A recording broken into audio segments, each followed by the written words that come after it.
Hi, I'm Jeff Friedland, and this is a Be Ready Minute.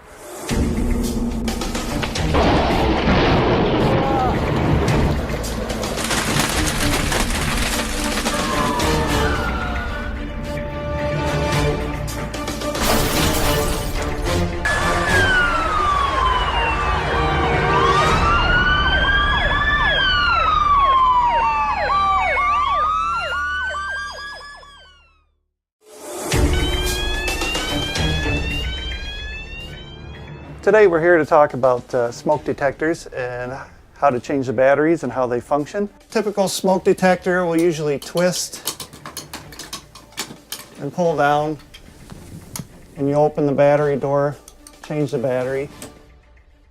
They're hardwired in most modern homes. They also have a battery backup, so it's important to change those batteries every 6 months. We usually try to do that at the time of the seasons change, when the clocks fall back or spring forward.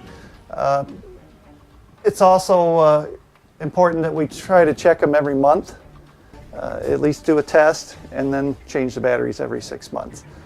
There's a couple different kinds of smoke detectors. We have ionization detectors. They detect flaming fires a little better, and there's also photoelectric smoke detectors that detect smoldering fires better.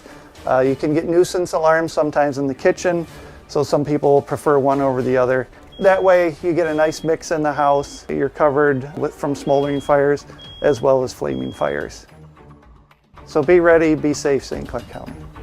To learn more about this topic, visit our website at www.bereadystclaircounty.org.